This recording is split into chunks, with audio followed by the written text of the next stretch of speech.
So let me now introduce Andy Bannister to you. Andy, thank you for joining us from Dundee. What's it like up there this morning? Ian, amazingly, for anyone who knows Scotland, and good to see you all this morning, is the sun is shining. I'm looking out the window and there's blue sky. We have sunshine. So it's a lovely Scottish autumn day. We get about one of those every 2 years. Very good. And is Nicola actually letting you out to enjoy it at the moment?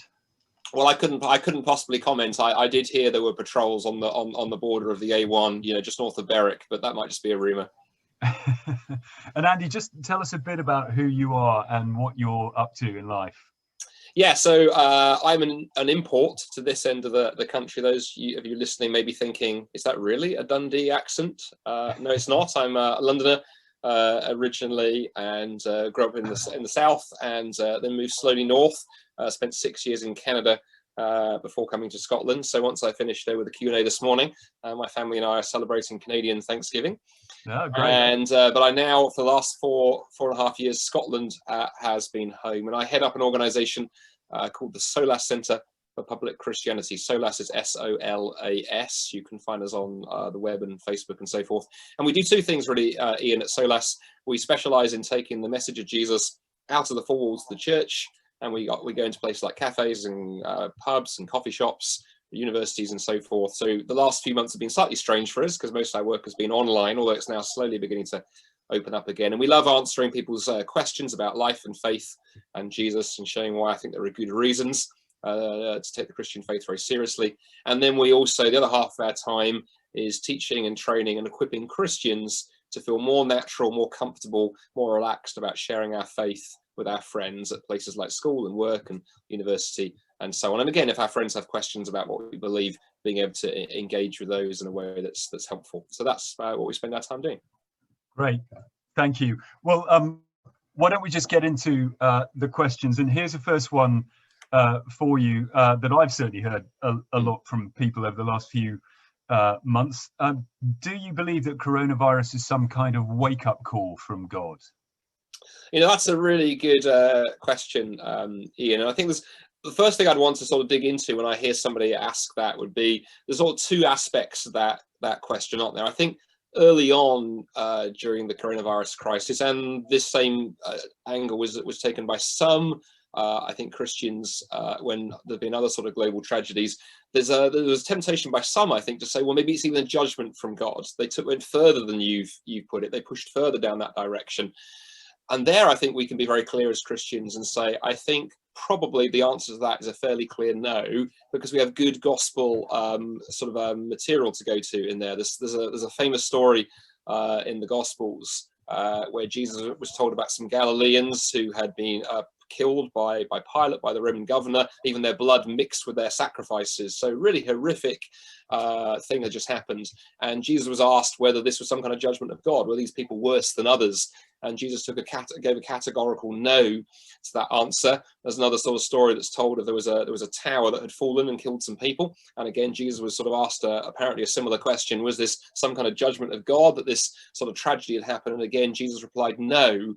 But then, of course, what Jesus does, if you read that story in the gospel, is he then turns it into a teaching point and says, but nevertheless, all of us at some point are going to stand before God on the day of judgment and have to give an account for how we've lived our lives and how we stand before him. So, rather than get obsessed about these people who've died in this particular tragedy or those who've died over here, there's the much more interesting question that all of us will one day go through death and stand before God. And as somebody once remarked, it's interesting when you think about it, that the coronavirus crisis hasn't actually changed the mortality statistics at all. Every human being will still die, and every one of us will have to at some point, face our mortality. And I think what COVID has done is brought it closer for some people. Now, one other aspect I would add, though, there is a softer version of that question. The way that you phrased it, with it being a wake-up call, whether directly it's a wake-up call, which I have some questions about, because I'm not convinced that God sent the coronavirus crisis, but we do live in a world where natural disasters and suffering and pain exist. I talked a bit about this in the message. And I think those do function as wake-up calls. In fact, C.S. Lewis, very famous Christian writer and thinker and novelist as well, known for the Narnia books, among other writings, he once described pain and suffering as a bit like a megaphone in our lives, that we can get lulled into a sense of just sort of casualness. We assume that life is just normal, that there's no such thing as our immortality, there's no such thing as these bigger questions that we need to think about. But it's only when something goes wrong that suddenly we are woken up somewhat. So I do think the coronavirus crisis in that sense has been a wake-up call. And I've spoken to many people who've almost used that language to describe that to me, that I think, you know, they'd assume that they had their job, their health, their family, their security, everything was okay, life was set up beautifully, and then suddenly along came COVID and swept all of those foundations out, and it left them raising profound questions. So I think the answer to the question then in a sense is both yes and no. I think it does function as a wake-up call. I'm less comfortable at the idea that God has sort of deliberately engineered it that way, but I think the fact that it's a wake-up call very much a side effect. Yeah. Let me move you on to another one, Andy, which is this. You say that our need for a why, or a purpose, you say that our need for a why is a reason for believing in God, but what if we just have to accept there isn't a why and we just have to live with that? Wow, what an amazing question. I think what I was trying to say, Ian, in the message, I don't think I went quite so far, and I hope I didn't, as saying that because we need a why, therefore God exists. I certainly was saying that because there is a why, that gives us, I think, a very, very, very strong motivation to examine the God question. The fact that we ask why raises all kinds of questions. And I often say this to atheist friends, and I've done numerous sort of dialogues and debates with sort of quite high-ranking atheists, as well as have conversations, you know, down the pub with friends who are from that persuasion. And I say, look, the problem you have as an atheist, if there is no God, if we live in a purely materialistic universe, if everything that explains us is time plus chance plus natural selection, now we have to ask why it is that human beings are wired to ask that why question. How is it that evolution has produced creatures as peculiar as us, who are not merely content to survive, reproduce, and pass our DNA on to the next generation? We invest vast amounts of time wrestling with things like why and asking questions of meaning and purpose. And it's almost as if there is no God, nature has played this tremendous trick on us. You know, squirrels and ducks and whatever don't sit there asking great questions about life. They just get on with survival and reproduction. But human beings, we seem to need far more than that. So really, I think that's the challenge you have as an atheist. Now, could it be that nature's played some tremendous kind of trick on us, that we're somehow ended up, cross-wired even, to ask these kind of questions to which there's no answer? I suppose there's a small possibility, but I think that seems peculiarly strange, given that the evolution, if the evolutionary story is true, is remarkably thrifty. It doesn't have a lot of time for things without function. And I think with that we have that function, that wiring, and as points somewhere. And again, actually, C.S. Lewis, who I mentioned in the previous answer, I'll try not to mention Lewis in every answer, formulated what he called the argument from desire. And I think it's actually a very powerful argument for the Christian faith. And he pointed out that every other desire that's innate, that's built in nature, has something it corresponds to. So as he puts it, a duckling desires to swim. Well, there is such a thing as water. A child is hungry and desires food. Well, there's such a thing as food. We have the sexual instinct. Well, there's such a thing as sexual intimacy. And all of those desires that we find innate within us and within nature map onto something in reality. Well, says Lewis, by extension, that desire deep down, universally in human beings, for something bigger than we are, for something that provide real meaning and real purpose, that is universal across human nature and culture, through across culture and time and history. Lewis says the most obvious explanation is it's wired into us because there is something that it's designed to connect to. And so where I would say to skeptical friends is, don't on that basis alone therefore God, but I think you'll be very foolish not to pursue that. And in fact, Douglas Murray, who an atheist who I quoted in the talk, actually, fascinating journalist, has talked a lot about this desire for meaning and purpose, and he's on some kind of spiritual journey. But he said, one of the strangest things about our society before COVID is we just ignored that question. But the more you think about it, the more it screams at you that we seem to be creatures who are wired to find it. And I think when you pursue the Christian faith, when you look into Jesus and all that he has to offer, it provides a powerful answer to one of the deepest human needs that is found in each one of us. Yeah, and like you say, Douglas Murray, and he's very cross with our society and with the media and education that it's not letting people ask the why questions. As you say, he seems to be certainly open, if not on a spiritual journey. Just before we go into another of the questions, let me pick you up on talking about debating with atheists. What are the most significant chinks you've found in their armor, and do you find any of them are wistful? Yes, wow, many. Absolutely. I mean, let me say a couple of things about atheists here. I want to be careful of the language that we use when we talk about debating about atheists. I use that as an example. But two things, Ian, I would want to be careful of for folks is, one is, if we press too much into the debating language, some people watching this will be thinking, well, that's great that there's people like Andy and John Lennox and others who are happy to do that. I'm not that wired that way. But all of us have probably got friends, neighbors, colleagues, maybe family members who would be from an atheist or skeptical background, and we can befriend them. We can get to know them. We can ask them questions. We can listen. We can do our best to present what we believe in a way that's engaging, and do that in a context of relationship. So don't think that the only way that as Christians we can engage our atheist friends is through sort of bombastic debates. Some of you watching this may be wired for that and thinking, I'd love a debate, which is great. Go for it. But those of you who aren't, all of us, I think, are called to reach those who have no faith. But in terms of the chinks, Ian, in atheism, I think there are a few. Well, there's quite a lot actually, but to list just a few for you. I think atheism struggles with those real questions of the heart and the soul, the kind of, what, to use a big long word, those kind of existential questions about meaning, about hope, about significance, identity, purpose. Atheism struggles on all of those things. And I find that fascinating, that it really can't answer those questions. I have many atheist friends who, love to bang on about science and whatever, and I think Christianity stands up there beautifully. But when you push them into those questions of meaning and purpose and hope and identity, and get very, very nervous. And I think that's for a reason. The famous one of the most famous atheists 20th century, Bertrand Russell. He said, if atheism is true, which he thought that it was, the conclusion is that everything you hold most dear will one day burn in the fires at the end of the universe, because you will die, your offspring will die, the human race will go extinct, one day the sun will expand and swallow the earth, and one day everything comes to an end. And he described that being an incredible problem for atheism. In fact, he said the only certainty is despair, and we need to build out on that foundation, which is a bit depressing. So I think atheism is very weak there. I think atheism is also weak, actually, when it comes to foundations of science.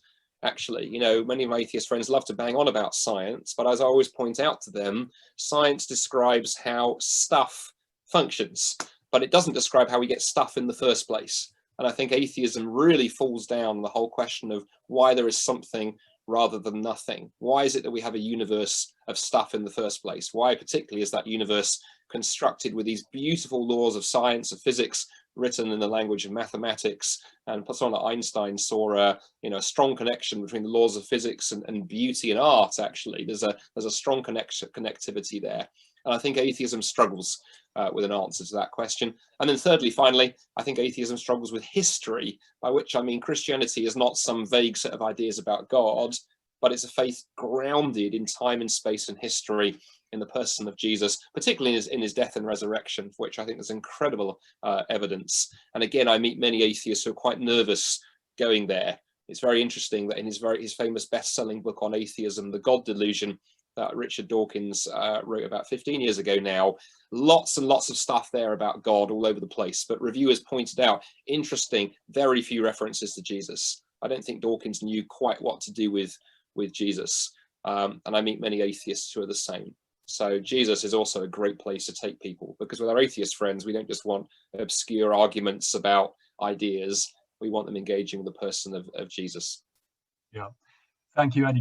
Getting back onto my question, actually, you've just queued up the next one, really. We've rehearsed this, Ian. Partly picking up on your Bertrand Russell quote that everything's going to end, we're going to end, the universe is going to end, and any alternative to that, the Christian alternative to that is based on the conviction about the resurrection. One question was this: Are you really saying you believe Jesus literally rose from the dead? And how can you be sure about that when it happened so far in the past? Oh, what a fantastic! There are great questions this morning, Ian. So to begin at the beginning, do I believe that Jesus literally rose from the dead? Yes, categorically, literally, absolutely. And the way to think about that, actually, sometimes when we're thinking back in history, it can all be a bit disconnected, a bit sort of ephemeral, because it's 2,000 kind of years ago. So a lovely illustration I once heard somebody give to describe what we mean by that as historians is we mean that Jesus really rose from the dead, was really crucified and rose from the dead, in the sense that if you were standing next to the cross, you could run your finger down the cross on which Jesus was dying and get a splinter. And in terms of the stone that rolled away from the grave, if you went up to it and head-butted it, you'd actually give yourself a headache, because it's real, it's solid, it's concrete. We're not dealing with ideas, we're dealing with history. Now, a couple of things here. The question ended by saying, how can we be sure of anything in the past? Well, of course, ultimately, in history, we can't be fully sure as historians, because we don't have the past directly in front of us. But historians say we can be sure about a whole variety of things. We can be, sure about what happened in the Second World War.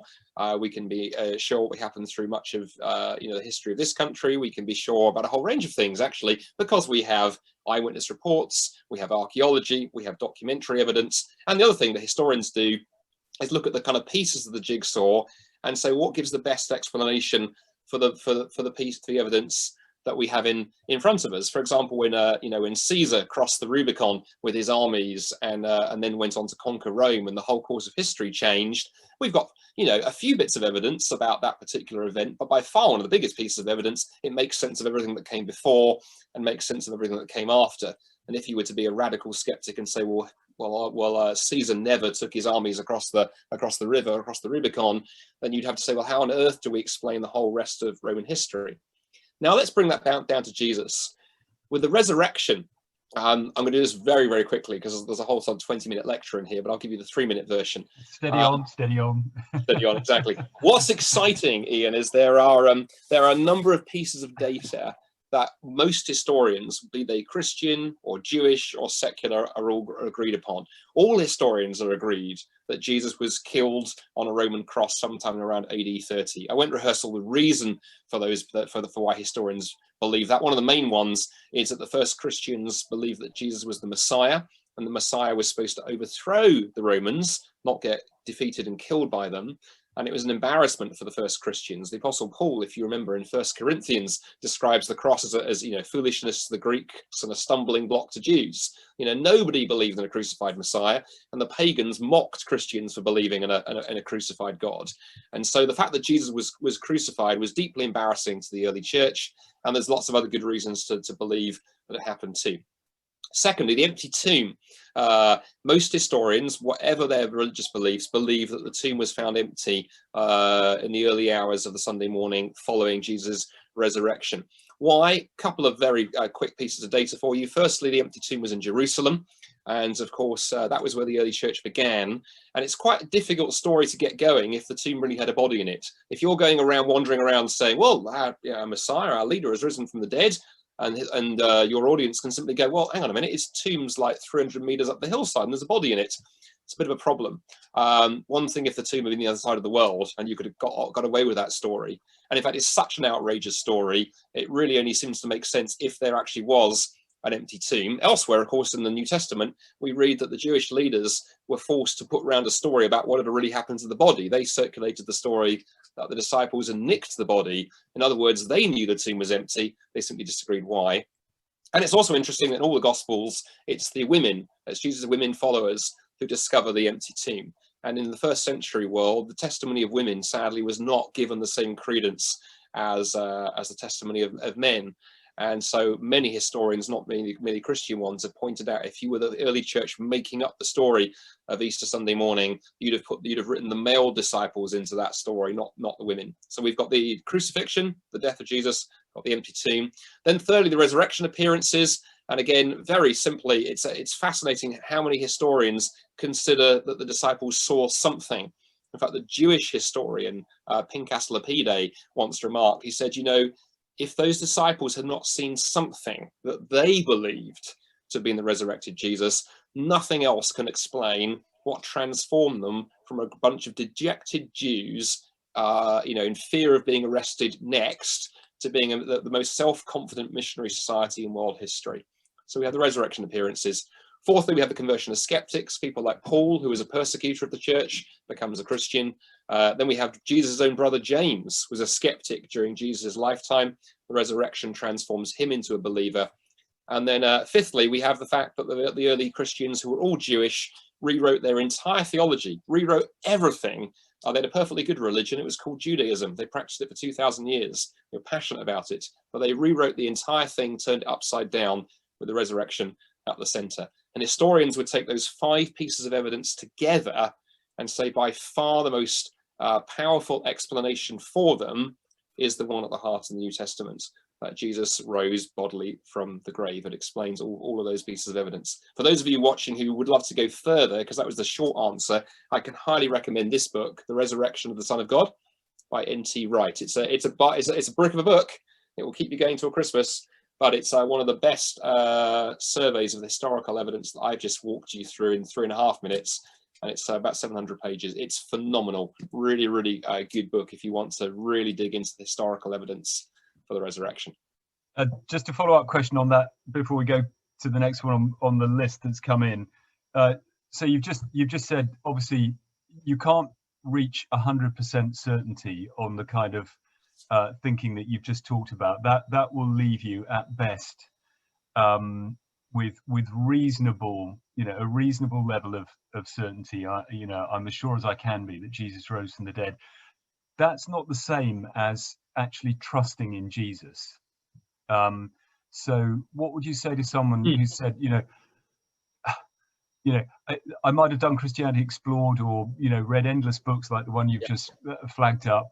And it all seems reasonable and so on and so forth, but that doesn't get me to trust in Jesus. So how do you get there? And maybe you want to say a little bit about what got you there. I mean, presumably, and what keeps you there. Presumably you're not just sustained by getting up in the morning and reading another book about historical evidence. Absolutely not. Wow, Ian, what a massive question. So let me try and do that one justice. Absolutely. Put it this way, I like to say there's a difference between belief in and belief that.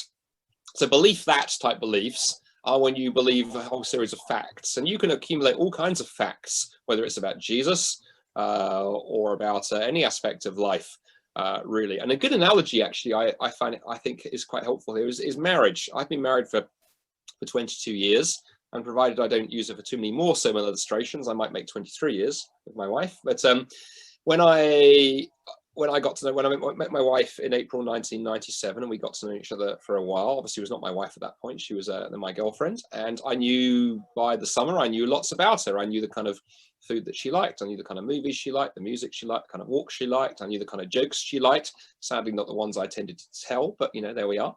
And I accumulated all kinds of beliefs about my wife, or my wife-to-be, beliefs that I could list all these facts about her. But when I asked her to marry me on the 30th of August, 1997, and you see, there's point scoring for folks watching this to go, I always say to guys, make sure you know your wedding anniversary. For bonus points, know the date you proposed. That always scores you a few extra.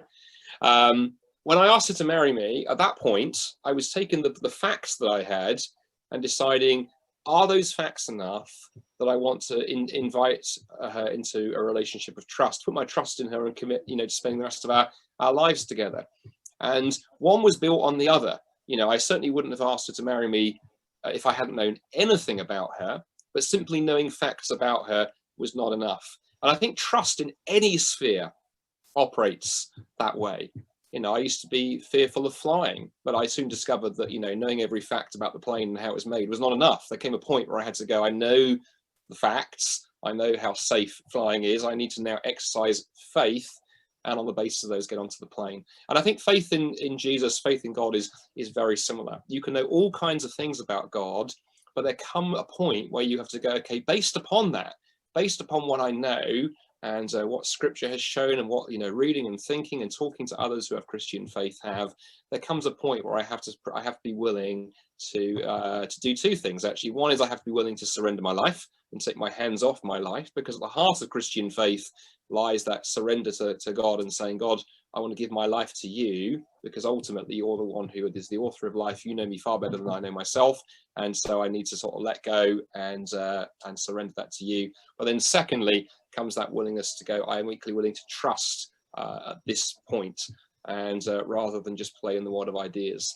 And what I would say to people watching this is to go, I think that step does just begin with a prayer like that. Somebody who's been sitting on the fence for a while, who knows the facts, I would really encourage you to begin praying along the lines of saying, look, Jesus, I know lots of things about you.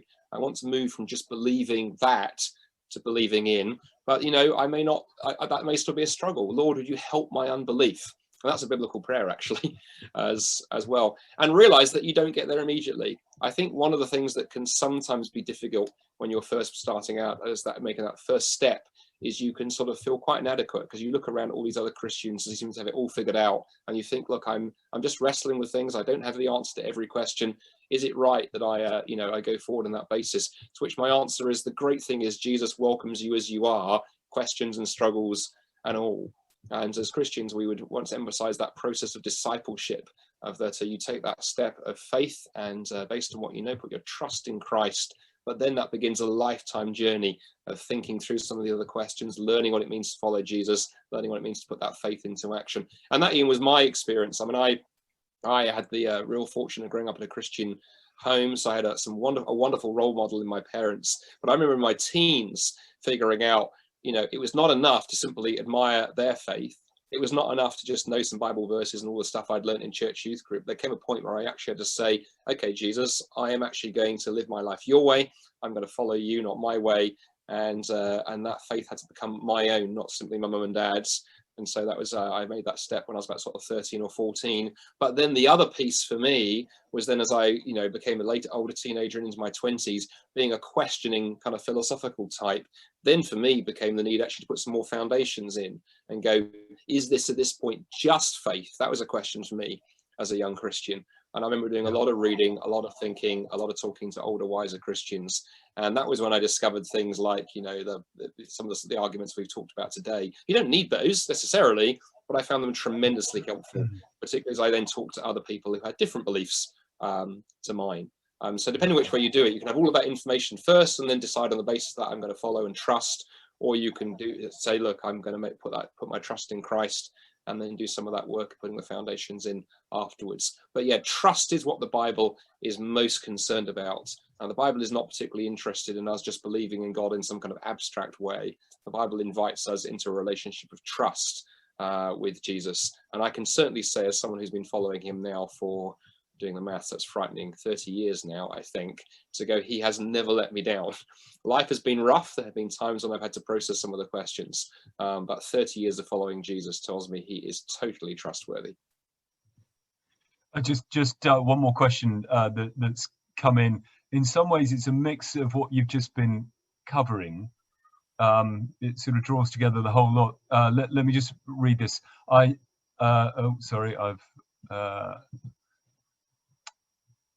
asked God to show himself to me, whether it's a parting of the clouds, a leaf falling at my feet, a tap on the window, but nothing, I'm afraid.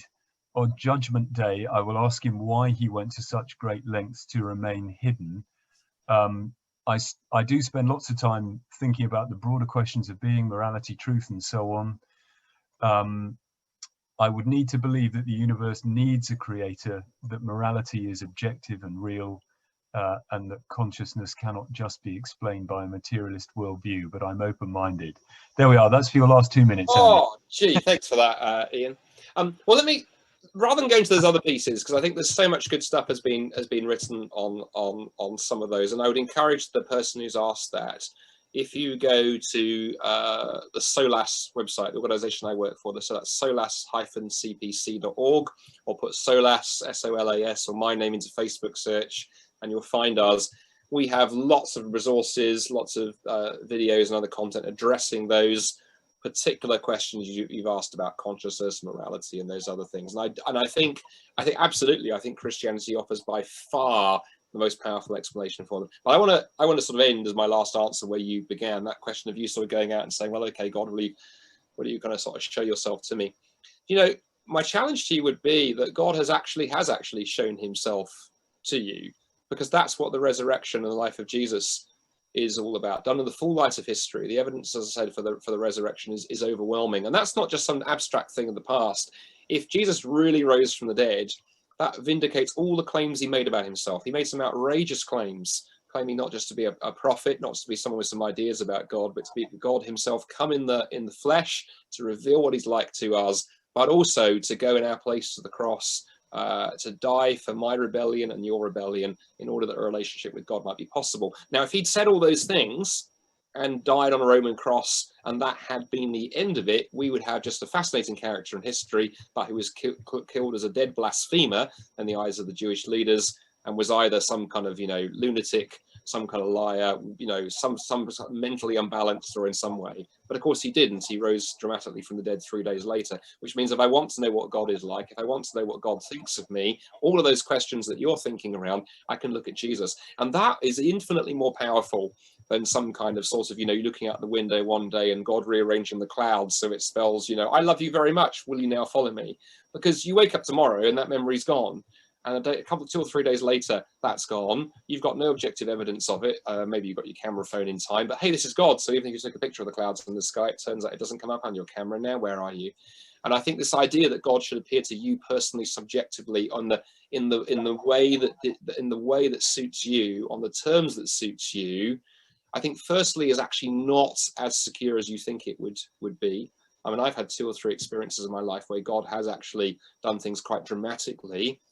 They don't mean actually as much to me as the resurrection does as time fades. But then the other danger is, of course, that you are in a slight risk of putting God in a box. You're at a slight risk of saying, well, okay, God, yeah, resurrection. Okay, that was one thing, but I'd really like you to do some patting the leaves of my garden, because that will meet my criteria. Whereas I think God is actually shouting at you and saying, now, what more do you want? What more can I possibly show you than my coming in the flesh, coming in space and time and history, because I love you so much and want a relationship with you so much. And that's why I think the life of Jesus is so crucial and so central. Now, that doesn't change some of the deeper, some of that's the existential questions. I think all of us who've been Christians for 30 years or 50 years or 60 years have times when God feels more distant, when God feels closer to us. But that again is why Christian hope and Christian faith is based on the centrality of the resurrection and who Jesus is and what God has revealed there. Because that means when God feels very close, as he does at times, that's wonderful. But it also means at times when God feels distant or hidden, I can go, well, it's not based on how close God feels to me. It's based on what God has objectively done for me in space and time and history. And because of that history of Jesus, it means that you and I can have a future. Andy, I think we're out of time there. So thank you so much for answering those questions. Thank you. For us. You all trust. Can I just say, if you'd like to hear more from Andy, he's recorded another talk for our 6:30 online service tonight. That's on Does It Matter What You Believe? And he'll be joining us after that for another question and answer Zoom at 7:40. Finally, if you are just asking questions about Christianity and wanting to find out more, then as Jonathan said in the service, we run this short course called Christianity Explored. We've just got up on the screen there the details of that. Lots of people have already done this with us online this year, and it's worked really well online. We're starting a new course a week on Tuesday, the 20th of October. So wherever you are, local or further afield, you'd be really welcome to come, and why not just try out the first week and see what it's like, see whether it might be for you, and you'll be able to ask all sorts of questions like we've been doing this morning as you go through taking a look at Mark's Gospel. And please contact Jonathan Redfern or visit our Why Jesus website to find out more about that. So thank you so much, all of you, again, for joining us, and enjoy the rest of your Sunday. Thank you.